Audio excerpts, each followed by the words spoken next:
So எனக்கு சித்தாந்தமாக நான் அவங்க கூட எதில் வேறுபட்டு நிற்கிறேன்னு தெரியல. அப்படி இருந்தால் கூட நான் இவங்களுக்கெல்லாம் பாட மாட்டேன், இந்த மாதிரி சித்தாந்தம் இவங்கெல்லாம் பாட மாட்டேன்னு எங்கேயாவது அவங்க ஸ்டேட்மெண்ட் கொடுத்துருந்தா கண்டிப்பாக நான் கூப்பிட்டுருக்க மாட்டேன்.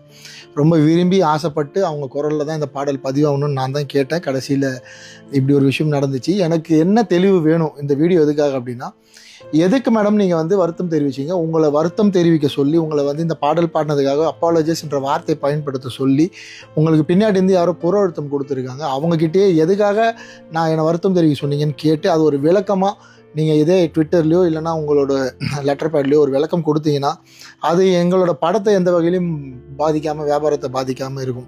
பாடல் நல்லபடியாக போயிட்டுருக்கு. ஆர்கானிக்காக ஒரு 1 மில்லியன் வியூஸ் வந்து நம்ம இப்போ பேசிகிட்டு இருக்க இந்த நேரத்தில் பாடல் நெருங்கிடுச்சு. இருந்தாலும் என்னை சுற்றி இருக்கவங்க, என்னை இவ்வளோ நாள் சப்போர்ட் பண்ணுவாங்க, எனக்குன்னு இருக்கிற மக்கள், எனக்கு படம் பார்க்குற மக்கள் வந்து என்னை சுற்றி கேள்வி கேட்டே இருக்காங்க. அவங்க நிறைய கோரிக்கை வைக்கிறாங்க. அவங்களுக்கு வந்து நீங்கள் கொடுத்த இந்த ஸ்டேட்மெண்ட் மிகப்பெரிய வருத்தத்தை ஏற்படுத்தி இருக்குது. அண்ட் ப்ரொடியூசருக்குமே வந்து சார் என்ன சார் நமக்கு பிஸ்னஸ் இதுக்கு பாதிக்குமா, அவங்க ஏன் அப்படி ஒரு ஸ்டேட்மெண்ட் நம்மளை கேட்காம கொடுத்தாங்கன்னு கேட்குறாரு. எனக்கு பதில் சொல்ல தெரியலை.